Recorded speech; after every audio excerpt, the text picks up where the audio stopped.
Hello दोस्तों, मेरा नाम है यश। स्वागत है आपका मेरे चैनल द ट्रेलर में। आज की कहानी इसीलिए इतनी हैरत अंगेज और अनोखी होने वाली है क्योंकि ये कहानी एक ऐसे चोर के बारे में है जिसने महज 14 साल की उम्र में ही पूरे अमेरिका की पुलिस और एफबीआई को नचा कर रख दिया। सबसे ज़्यादा चौंकाने वाली बात यह थी कि महज 14 साल की उम्र में ही इस लड़के ने घरों से लेकर कार, बोट्स और यहाँ तक के प्लेन्स भी चुरा लिए। हालांकि ना उसके पास कोई पायलट लाइसेंस था और ना ही उसे प्लेन उड़ाने का कोई तजुर्बा था, मगर इसके बावजूद भी उसने कई प्लेन्स चुराए और उन्हें उड़ाया भी। 16 साल का होते होते इस लड़के पर लगभग 42 केस दर्ज हो चुके थे, जिसमें से एक बार तो वो पुलिस ऑफिसर की गन ही चुरा कर भाग गया। ये लड़का एफबीआई के लिए इतनी बड़ी मुसीबत बन गया कि उसे पकड़ने के लिए एफबीआई ने कई शहर और कई आइलैंड्स भी छान मारे, मगर उनके हाथ नहीं लगा। इस लड़के और इन चोरियों के बारे में जब लोगों को पता चला तो कोई भी इसे मानने को तैयार नहीं था, और जब आप लोग भी इस कहानी को सुनेंगे तो एक पल को आप लोगों को भी इस कहानी पर यकीन नहीं होगा और ये आपको हैरत में डाल देगी।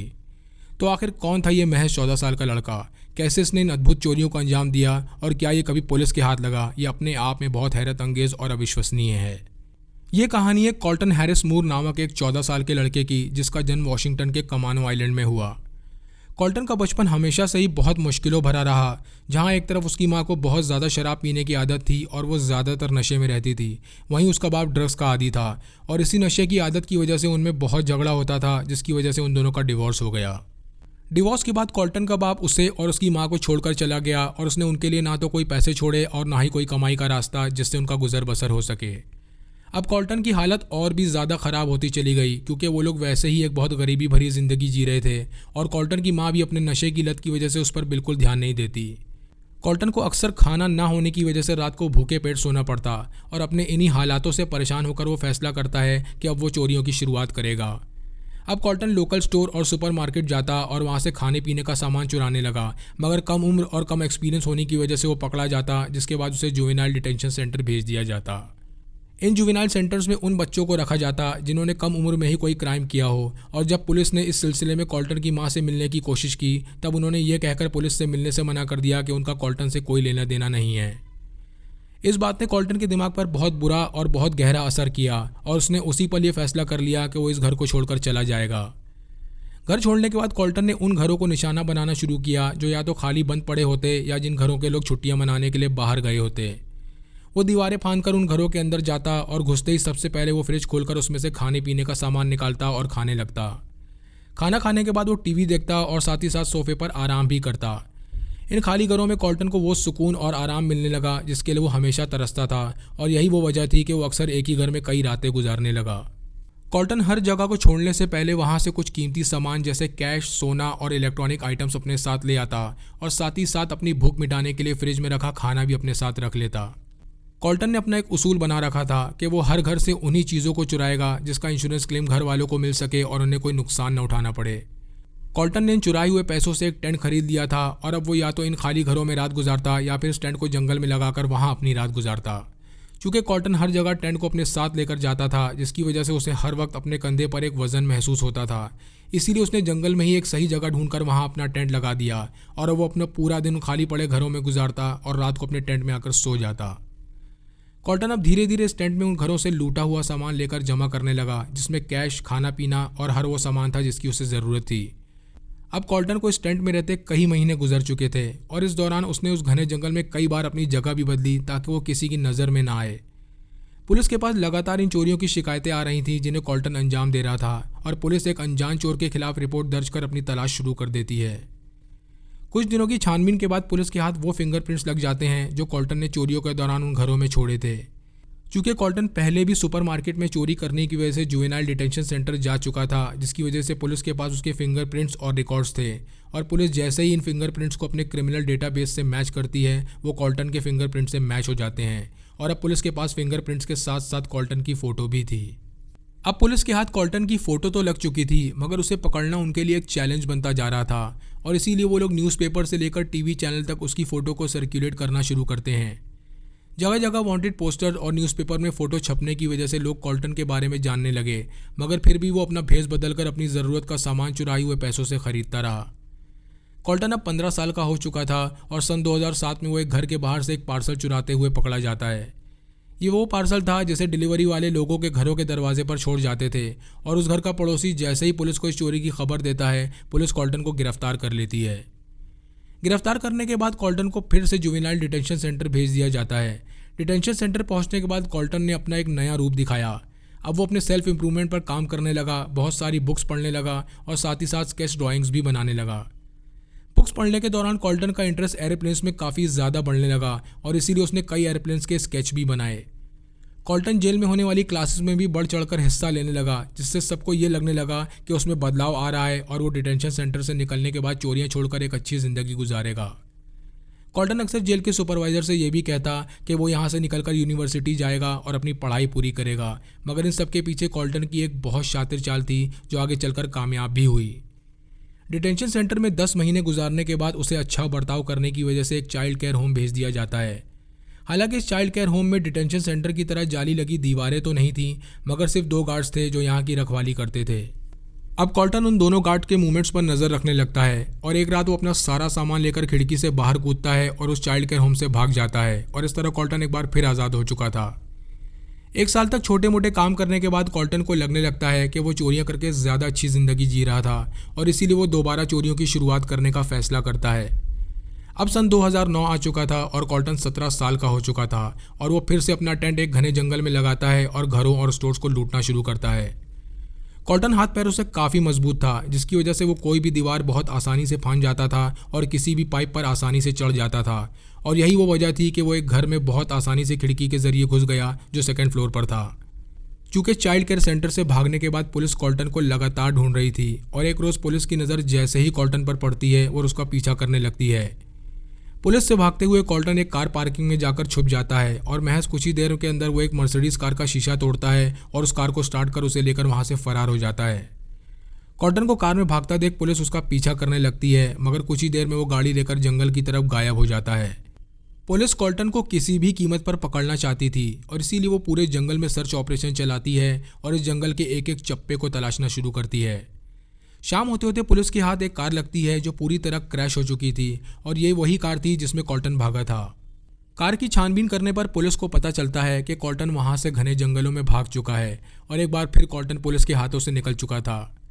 पुलिस की गिरफ्त से बार बार भागने की वजह से कॉल्टन का कॉन्फिडेंस इतना ज़्यादा बढ़ चुका था कि उसने एक बार सारी हदें पार करते हुए पुलिस की कार से एक राइफल ही चुरा ली और उसकी यही गलती आगे चलकर उसे बहुत भारी और महंगी पड़ी। राइफल चोरी होने के बाद पूरे पुलिस डिपार्टमेंट में हलचल मच गई और उन्हें यह डर सताने लगा कि कॉल्टन अब चोरी करने के लिए किसी की जान भी ले सकता है और यही वो वजह थी कि पुलिस ने पूरे कैमानो आइलैंड पर कॉल्टन को ढूंढने के लिए एक सर्च ऑपरेशन चलाया। इस सर्च ऑपरेशन में पुलिस हेलीकॉप्टर्स और अपने ट्रेन डॉग्स का इस्तेमाल कर रही थी, मगर फिर भी पुलिस के हाथ कुछ नहीं लग रहा था और इसी दौरान FBI भी इस सर्च ऑपरेशन में शामिल हो जाती है। FBI ने सर्च ऑपरेशन की बागडोर संभालते ही कॉल्टन पर $10,000 का इनाम रख दिया ताकि वो जल्दी से जल्दी पकड़ा जा सके, मगर कॉल्टन उधर कुछ ऐसा प्लान कर रहा था जिसके बारे में ना किसी ने कभी सोचा और ना ही कभी सुना। जैसा कि मैं आपको पहले भी बता चुका हूं कि डिटेंशन सेंटर में सज़ा काटने के दौरान कॉल्टन का इंटरेस्ट एयरप्लेन्स में काफ़ी बढ़ गया था और यही वो वजह थी कि वो वहां से भागने के बाद उसने एविएशन मैनुअल्स बुक खरीद ली थी। ये एविएशन मैनुअल वो बुक थी जिसमें एयरप्लेन की सारी जानकारी होती थी। कॉल्टन इस एविएशन बुक को पढ़ने के साथ साथ फ्लाइट सिम्युलेशन गेम्स भी खेलने लगा। ये फ्लाइट सिम्युलेशन गेम्स माइक्रोसॉफ्ट ने बनाए थे और ये खेलने में इतने रियलिस्टिक थे जिससे खेलने वाले को लगे कि वो खुद एयरप्लेन उड़ा रहा है। इस गेम को खेलने के पीछे की सबसे बड़ी वजह यह थी कि कॉल्टन एयरप्लेन उड़ाना सीखना चाहता था ताकि वो एयरप्लेन चुराकर उन्हें उड़ा सके। कुछ दिन एविएशन मैनुअल्स पढ़ने और सिम्युलेशन गेम्स खेलने के बाद कॉल्टन पास के एक छोटे से एयरपोर्ट और उसके रनवे पर नज़र रखने लगा। ये एयरपोर्ट ज़्यादातर वो लोग इस्तेमाल करते थे जिनके पास अपने प्राइवेट प्लेन्स थे और नज़र रखने के दौरान कॉल्टन को जैसे ही मौका मिलता वो चोरी छुपे उन प्लेन्स में घुस जाता और वहाँ से यूज़र मैनुअल चुराकर भाग जाता। कुछ हफ्तों तक इन यूज़र मैनुअल को पढ़ने के बाद कॉल्टन को लगने लगता है कि अब वो प्लेन्स के बारे में अच्छी खासी जानकारी हासिल कर चुका है और तब वो फैसला करता है कि वो उसी एयरपोर्ट से एक प्लेन चुरा लेगा। एक रात कॉल्टन रनवे से लगी दीवार की झाड़ियाँ फांदकर एयरपोर्ट के हैंगर तक पहुँच जाता है। ये वही हैंगर था जहाँ प्लेन्स खड़े किए जाते थे। हैंगर के दरवाजे का ताला तोड़ने के बाद कॉल्टन अंदर घुसता है और उसमें से एक एयरक्राफ्ट को खींचकर हैंगर से बाहर रनवे पर ले आता है। पिछले कुछ दिनों से कॉल्टन ने जो एविएशन मैनुअल और यूज़र मैनुअल पढ़ी थी उसकी वजह से उसे एयरक्राफ्ट को हैंडल करने में बहुत आसानी हो गई और महज कुछ ही देर में वो इस एयरक्राफ्ट को लेकर उड़ान भर चुका था। एयरक्राफ्ट टेक ऑफ करने के बाद कॉल्टन उसे लगभग 18,000 फीट की ऊंचाई पर ले गया ताकि वो किसी भी रेडार डिवाइस में पकड़ी ना जाए। एयर ट्रैफिक कंट्रोलर भी इस बात से बिल्कुल बेखबर थे कि एक महज 17 साल का लड़का एक एयरक्राफ्ट चुराकर हवा में उड़ा रहा है। चूँकि कॉल्टन का यह सपना था कि वो एयरक्राफ्ट उड़ाए और इसीलिए एयरक्राफ्ट उड़ाने के दौरान वो इतना ज़्यादा एक्साइटेड हो गया कि उसका ध्यान इस बात की तरफ गया ही नहीं कि एयरक्राफ्ट में फ्यूल ख़त्म हो रहा है। महज कुछ ही देर में एयरक्राफ्ट के अंदर फ्यूल कम होने की वजह से अलार्म बजने लगता है। अलार्म सुनते ही कॉल्टन घबरा जाता है और अब उसके सामने सबसे ज़रूरी काम यह था कि वो जल्द से जल्द इस एयरक्राफ्ट को सेफली लैंड करे। हालांकि इस एयरक्राफ्ट को कॉल्टन ने जितनी आसानी से उड़ा लिया था, इसे लैंड करते वक्त उसे उतनी ही परेशानियों का सामना करना पड़ा। कॉल्टन को ये समझ नहीं आ रहा था कि वो इस एयरक्राफ्ट को कहाँ लैंड करे और तब उसे एक जंगल के पास एक खाली एरिया दिखाई देता है। उस खाली एरिया में कॉल्टन जैसे ही एयरक्राफ्ट लैंड करने की कोशिश करता है, वो एयरक्राफ्ट इधर उधर झूलते हुए ज़मीन से टकराता है और स्लिप होते हुए एक पेड़ से जा टकराता है। सबसे ज़्यादा हैरान करने वाली बात यह थी कि कॉल्टन इस हादसे के बाद भी बच जाता है और कुछ खरोचों और चोटों के साथ वो एयरक्राफ्ट से बच निकलता है और वहाँ से जंगल की तरफ भाग जाता है। पुलिस को जैसे ही इस एयरक्राफ्ट चोरी की खबर मिलती है, वो इसकी तहकीकात में लग जाते हैं। उनके वहमो गुमान में भी ये बात नहीं थी कि इस चोरी के पीछे कॉल्टन का हाथ हो सकता है। पुलिस को यही लग रहा था कि इस चोरी के पीछे ड्रग स्मगलर्स का हाथ हो सकता है और ये एयरक्राफ्ट उन्होंने इसीलिए चुराया होगा ताकि वो इसमें ड्रग स्मगल कर सकें। मगर पुलिस इस बात से बिल्कुल बेखबर थी कि इस चोरी के पीछे भी कॉल्टन का ही हाथ है, जो कि डिटेंशन सेंटर से भागा हुआ एक कैदी है। उधर कॉल्टन के केस में इन्वॉल्व पुलिस उसे लगातार ढूंढ रही थी और इसी दौरान वो उस जंगल में पहुंच जाते हैं जहां कॉल्टन ने अपना टेंट लगाया हुआ था। कॉल्टन को जैसे ही कुछ लोगों के आने की आहट लगती है, वो पहले ही टेंट से निकलकर झाड़ियों में जाकर छुप गया था। पुलिस जैसे ही टेंट के पास पहुंचकर उसकी तलाशी लेना शुरू करती है, उन्हें वहां एविएशन मैनुअल्स और उस प्लेन के यूज़र मैनुअल मिलते हैं जो चोरी हुआ था। चूँकि इस टेंट में कॉल्टन की फ़ोटो भी लगी थी और इसीलिए पुलिस को ये समझते देर नहीं लगती कि इस एयरक्राफ्ट की चोरी के पीछे कॉल्टन का ही हाथ है। पुलिस हैरत में थी और इन्हें इस बात पर यकीन नहीं हो रहा था कि कैसे एक महज 17 साल का लड़का जो कभी प्लेन में ना बैठा हो, वो इस एयरक्राफ्ट को चुराकर उड़ा सकता है। इस एयरक्राफ्ट चोरी के बाद कॉल्टन दोबारा फिर से एक एयरक्राफ्ट चुराता है और उसे लेकर पास के एक दूसरे आइलैंड पर बहुत आसानी से लैंड कर देता है। यह आइलैंड कमानो आइलैंड से लगभग 60 किलोमीटर की दूरी पर था और यहाँ पहुँचने के बाद कॉल्टन सबसे पहले एक सुपरमार्केट पहुँचता है। सुपरमार्केट पहुँचते ही कॉल्टन की नज़र एटीएम पर पड़ती है और वो वहाँ पास में खड़े एक फोकलिफ्ट ट्रक में बैठता है और उसे लेकर एटीएम मशीन में जाकर टक्कर मार देता है। ये टक्कर इतनी ज़ोरदार थी कि इससे एटीएम मशीन 2 भागों में खुल जाती है और वो उसमें से पैसे लेकर वहाँ से फरार हो जाता है। इस आइलैंड पर कॉल्टन ने इस चोरी के साथ साथ और भी कई चोरियों को अंजाम दिया। कॉल्टन बेखौफ होकर इन चोरियों को अंजाम दे रहा था और वो इस बात से बिल्कुल बेखबर था कि हर बार उसके फिंगरप्रिंट्स और वो खुद सर्विलेंस कैमराज में कैद हो रहे हैं। अब कॉल्टन की फ़ोटो को न्यूज़ में चलाया जाने लगा और चूँकि वो हर जगह नंगे पैर इन चोरियों का अंजाम दे रहा था, इसीलिए उसे बेयरफुट बैंडिट का नाम दिया गया। वो बेयरफुट बैंडिट के नाम से इतना ज़्यादा मशहूर हो गया कि लोगों ने उसके फ़ैन पेज बनाने शुरू कर दिए और साथ ही साथ दीवारों पर स्प्रे पेंट से ग्राफिटी आर्ट बनाकर उसे डेडिकेट करने लगे। कॉल्टन को भी अपनी इस बढ़ती शोहरत में मज़ा आने लगा और इसीलिए वो एक सुपरमार्केट में चोरी करने के बाद वहाँ पैरों की ड्राइंग बनाकर छोड़ देता है। उसने ऐसा इसीलिए किया ताकि वो अपने फैंस को खुश कर सके और इस ड्राइंग को सिग्नेचर बनाकर अपनी छाप छोड़ सके। कॉल्टन को जैसे ही इस बात का अंदाज़ा होने लगता है कि पुलिस और एफबीआई उसे इस आइलैंड पर ज़ोरों शोरों से ढूंढ रही है, वो फैसला करता है कि वो इस आइलैंड से भाग जाएगा। मगर चूंकि पुलिस हर एयरपोर्ट पर कड़ी नज़र रखे हुए थी, इसीलिए कॉल्टन इस बार भागने के लिए दूसरा रास्ता चुनता है। कॉल्टन इस बार एक बोट को चुराता है और उसमें बैठकर कनाडा के लिए निकल जाता है। सबसे ज़्यादा चौंकाने वाली बात यह थी कि बोट से भागते वक्त किसी कोस्ट गार्ड की नज़र उस पर नहीं पड़ी और वो बहुत आसानी से कनाडा पहुंच गया। कनाडा पहुंचने के बाद उसने कुछ हफ्ते वहां गुजारे जहां उसकी मुलाकात 2 लोगों से होती है। ये दोनों कॉल्टन के बहुत अच्छे दोस्त बन गए, मगर वो दोनों इस बात से बिल्कुल बेखबर थे कि कॉल्टन एक वांटेड चोर है और पुलिस उसे ढूंढ रही है। कुछ दिनों की दोस्ती के बाद कॉल्टन और उन दोनों में किसी बात को लेकर झगड़ा हो जाता है और वो लोग अलग अलग हो जाते हैं और तब वो दोनों कॉल्टन के बारे में जब न्यूज़पेपर में पढ़ते हैं तो वो हक्का बक्का रह जाते हैं। कॉल्टन तीसरी बार फिर से एक बोट चुराता है और कनाडा से वापस अमेरिका भाग जाता है। अमेरिका पहुंचने के बाद वो कार चोरियों को अंजाम देना शुरू करता है, मगर इस बार वो बहुत ज़्यादा चौकन्ना था। इस बार वो जो भी कार चुरा रहा था वो ना तो उन्हें लंबे समय तक इस्तेमाल करता और ना ही उनमें पेट्रोल डलवाता, और जैसे ही कार का पेट्रोल ख़त्म होता वो उसे वहीं छोड़कर दूसरी कार बदल लेता। वो इन कार चोरियों को तब तक अंजाम देता रहा जब तक वो आइडाहो शहर के लोकल एयरपोर्ट नहीं पहुंच गया। उस एयरपोर्ट पर कॉल्टन ने चौथी बार फिर से एक एयरक्राफ्ट चुराया और उसे लेकर वॉशिंगटन के शहर ग्रेनाइट फॉल पहुंच गया। इस शहर में लैंडिंग के दौरान कॉल्टन को एक खाली ज़मीन दिखाई देती है और वो फैसला करता है कि वो इस एयरक्राफ्ट को यहीं लैंड करेगा। लैंडिंग करने के लिए कॉल्टन प्लेन को जैसे ही नीचे लेकर जाता है वो देखता है कि उस ज़मीन पर कटे हुए पेड़ हैं जो ज़मीन से थोड़ी ऊंचाई पर निकले हुए हैं, मगर इससे पहले कॉल्टन प्लेन घुमाता तब तक बहुत देर हो चुकी थी। प्लेन जैसे ही लैंड होता है वो उन कटे हुए पेड़ों से टकराकर बहुत बुरी तरह डैमेज हो जाता है, मगर इस बार भी कॉल्टन की किस्मत ने उसका साथ दिया और वो हल्की पुल्की छोटे खाने के बाद वहाँ भी बच गया और जंगल की तरफ भाग गया। इस बार इस प्लेन क्रैश को आसपास के लोगों ने देख लिया और उनमें से एक शख्स दौड़ता हुआ उस एयरक्राफ्ट के पास पहुंचा और उसने इस बात की खबर पुलिस को दे दी। पुलिस को जैसे ही यह खबर मिली वो फौरन FBI के साथ वहां पहुंच गई और उन्होंने हेलीकॉप्टर से कॉल्टन को आसपास के जंगलों में ढूंढना शुरू कर दिया और साथ ही साथ पूरे एरिया और आसपास के सभी चेक पॉइंट्स को भी सील कर दिया ताकि कॉल्टन कहीं से भी भाग ना पाए। इसी दौरान पुलिस स्टेशन में एक कॉल आता है। ये कॉल उस जंगल के आसपास रहने वाली लोकल फैमिली ने किया था। वो पुलिस को बताते हैं कि उनके घर के पास के पेड़ों में एक लड़का छुपा हुआ है और उन्हें शक है कि वही लड़का है जिसके बारे में न्यूज़ में दिखाया जा रहा है। पुलिस फौरन वहां पहुंचकर उसे ढूंढने लगती है, मगर इससे पहले पुलिस उस तक पहुंचती ही वो वहां से फरार हो चुका था।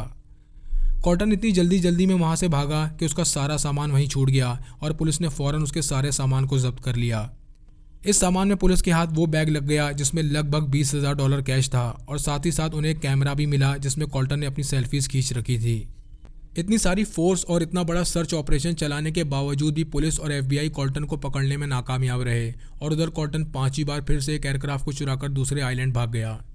यह आइलैंड भी वॉशिंगटन का ही एक आइलैंड था और इस बार कॉल्टन अपना एयरक्राफ्ट बिना किसी परेशानी के आसानी से लैंड करने में कामयाब हो जाता है, जिसकी वजह से प्लेन में कोई डैमेज नहीं होता। इस आइलैंड पर कुछ चोरियों को अंजाम देने के बाद कॉल्टन फैसला करता है कि अब वो कुछ महीनों के लिए चोरियों को बंद कर देगा और लोगों की नज़रों से गायब हो जाएगा। चोरियों के अचानक बंद हो जाने की वजह से पुलिस और कॉल्टन के फैंस को लगने लगा कि शायद कॉल्टन मर गया है, क्योंकि ऐसा कभी नहीं हुआ था कि उसने इतने लंबे समय तक कोई चोरी ना की हो। मगर कुछ ही दिनों बाद एक बंदरगाह के किनारे पैरों के निशान बनाकर वो सभी को चौंका देता है और सबसे ज़्यादा हैरानी वाली बात यह थी कि इस निशान के साथ एक बोट भी गायब थी। इसका साफ मतलब था कि अब कॉल्टन वापस आ चुका है और वो इस बोट में बैठकर दूसरे आइलैंड चला जाता है जिसका नाम था लोपेज आइलैंड। लोपेज आइलैंड से कॉल्टन एक और बोट चुराता है और उसमें बैठकर अपने घर वापस कमानो आइलैंड पहुंच जाता है। लगातार हो रही चोरियों की वजह से कमानो आइलैंड के लोग कॉल्टन से नफरत करने लगे और बाकायदा उन लोगों में मीटिंग्स होने लगी कि कैसे कॉल्टन को पुलिस के हाथों पकड़वाया जाए। पुलिस अब दिन रात अपने ट्रेन डॉग्स के साथ पेट्रोलिंग कर रही थी और उधर प्राइवेट एयरप्लेन्स के मालिक भी अपनी रात उन हैंगर्स में गुजार रहे थे जहाँ उनके एयरप्लेन्स खड़े थे। उधर कॉल्टन को भी इस बात की भनक लग चुकी थी कि पूरा आइलैंड उसे पकड़वाना चाहता है, इसीलिए वो कमानो आइलैंड पहुंचकर वहां से एक कार चुराता है और दूसरे शहर के लिए निकल जाता है। इन चोरियों के बीच कॉल्टन की एक अच्छी साइड भी देखने को मिली। एक बार वो ड्राइविंग करते हुए एक एनिमल शेल्टर के बाहर से गुजर रहा था कि तभी अचानक वो अपनी गाड़ी रोकता है और इस एनिमल शेल्टर के बाहर एक एनवेलप रखता है जिसमें $100 थे और साथ में एक नोट भी छोड़ता है। इस नोट में लिखा था कि मैं यहाँ से निकल रहा था और मेरे पास कुछ एक्स्ट्रा पैसे थे और वो इन पैसों को जानवरों की देखभाल करने के लिए इस्तेमाल कर लें।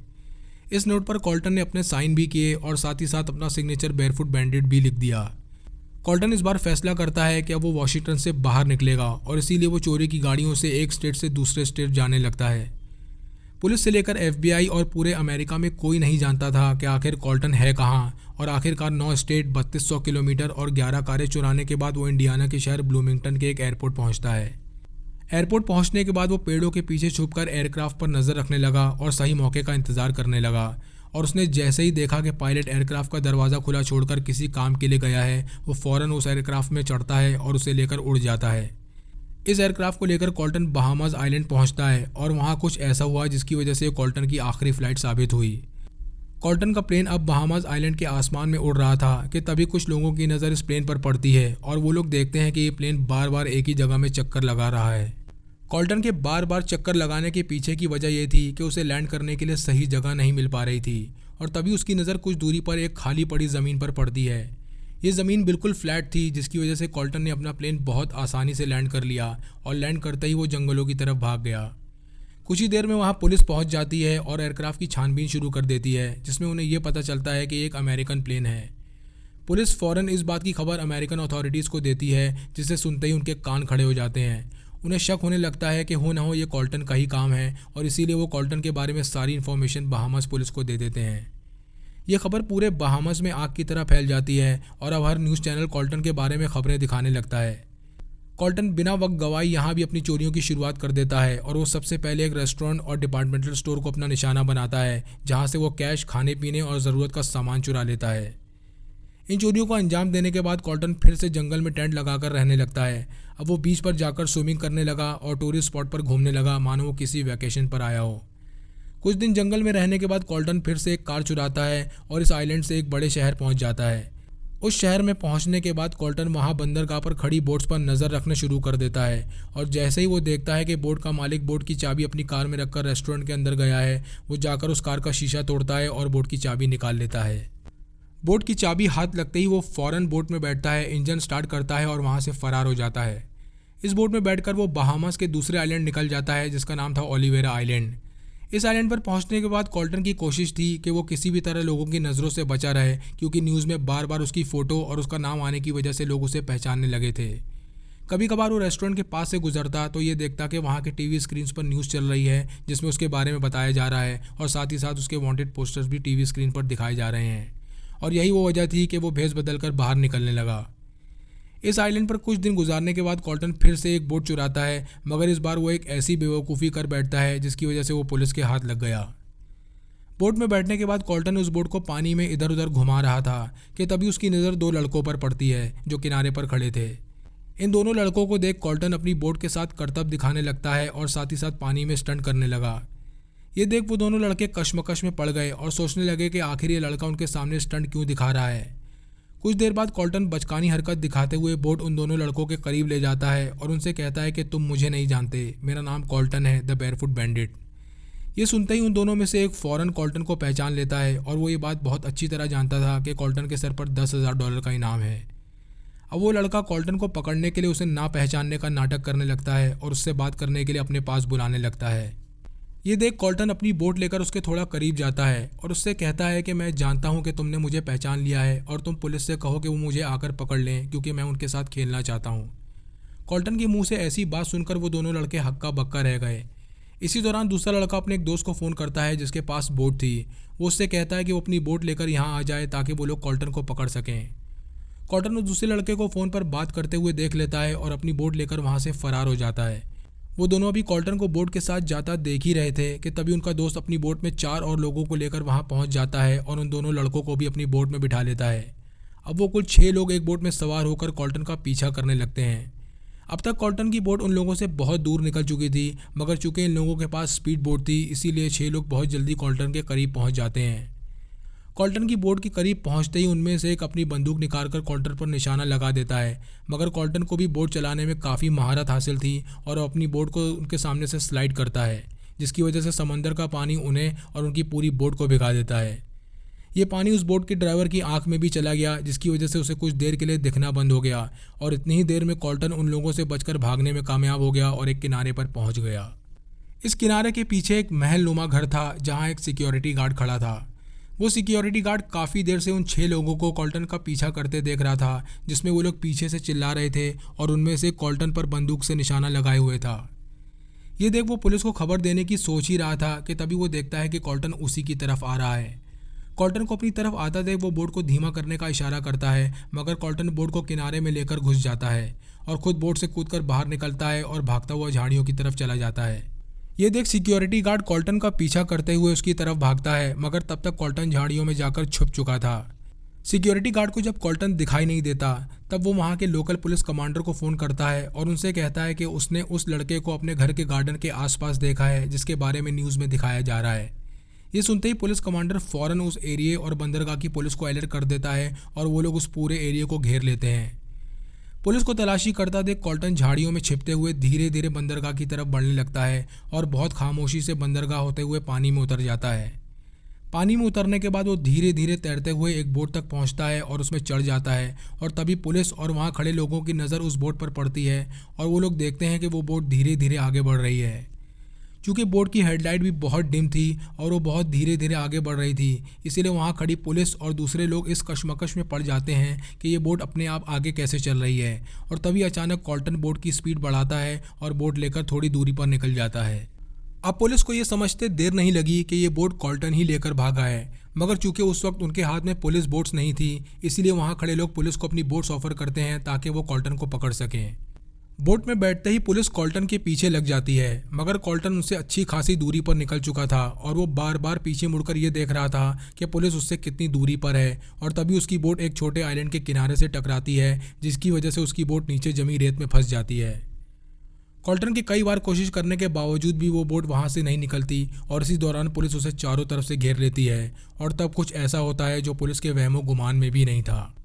खुद को चारों तरफ से घिरा देख कॉल्टन अपनी जेब से बंदूक निकालता है और अपने सर पर लगा लेता है। ये देख पुलिस के हाथ पैर फूल जाते हैं और वो कॉल्टन से बंदूक नीचे करने के लिए चिल्लाने लगते हैं। कॉल्टन ऐसा इसीलिए कर रहा था ताकि वो पुलिस का ध्यान भटका सके और इसीलिए उसने एक हाथ से गन अपने सर पर लगा रखी थी और दूसरे हाथ से स्टीयरिंग घुमा रहा था ताकि वो बोट को यहाँ से निकाल सके। और तभी अचानक कॉल्टन तेज़ एक्सेलेरेटर के साथ बोट की स्टीयरिंग को घुमाता है और वो रेत से बाहर निकल आती है। ये देख पुलिस उस बोट पर गोलियां चलाना शुरू कर देती है। पुलिस किसी भी तरह इस बोट के इंजन को डिसेबल करना चाहती थी और तभी अचानक कॉल्टन अपने दोनों हाथ ऊपर करते हुए खड़ा होता है और कहता है कि मैं सरेंडर करना चाहता हूँ। कॉल्टन के सरेंडर करते ही पुलिस उसे फ़ौरन गिरफ्तार कर लेती है और वो डिटेंशन सेंटर से भागने के 2.5 साल बाद पुलिस के हाथ लग चुका था। पुलिस उसे जैसे ही गिरफ्तार कर बंदरगाह पर लेकर आती है, वहाँ उसे देखने वालों की भीड़ जमा हो जाती है और वो सब उसकी फ़ोटोज़ खींचने लगते हैं।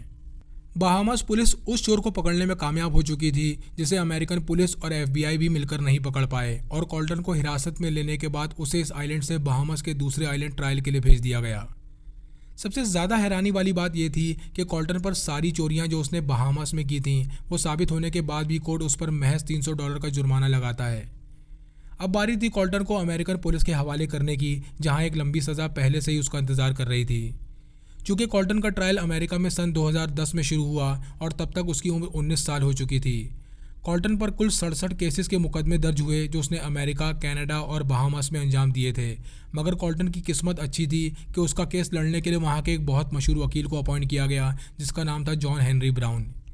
इस वकील के बारे में ये बात बहुत मशहूर थी कि ये मुश्किल से मुश्किल केसेस को भी आसानी से जीत लेता था और ये वही वकील था जिसने अमेरिका के सबसे मशहूर सीरियल किलर टेड बंडी का केस लड़ा था। ये वकील कॉल्टन से कहता है कि वो अपनी सारी चोरियों को कबूल ले, मगर साथ ही साथ वो जज का ध्यान कॉल्टन के मुश्किल भरे बचपन की तरफ ले जाने की कोशिश करता है।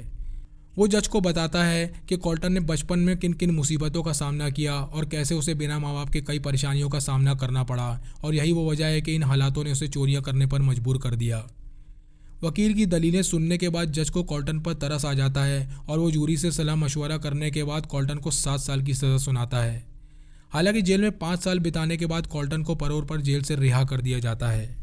अब कॉल्टन की उम्र 24 साल हो चुकी थी और जेल से रिहा होने के बाद उसने उसी वकील के ऑफिस में बतौर असिस्टेंट काम करना शुरू किया जिसने उसका केस लड़ा था। हालांकि कॉल्टन ने बाद में कई इंटरव्यूज़ भी दिए जिसमें उसने ये बताया कि वो अपनी पिछली ज़िंदगी से बहुत नफरत करता है और अब वो एक अच्छा इंसान बनकर काफ़ी खुश है और अब वो दोबारा कभी उस रास्ते पर नहीं जाएगा। ये थी कहानी एक ऐसे लड़के की जिसने अपनी चोरियों का सफ़र महज 14 साल की उम्र में शुरू किया और कार्स, बोट और यहाँ तक के प्लेन्स भी चुराए और डिटेंशन सेंटर से भागा भी, मगर आखिरकार इन सभी चीज़ों से निकलकर उसने एक अच्छी ज़िंदगी को चुना। आपको ये कहानी कैसी लगी कमेंट सेक्शन में लिखकर ज़रूर बताएं। चैनल को लाइक और सब्सक्राइब करें। मिलते हैं नेक्स्ट वीडियो में।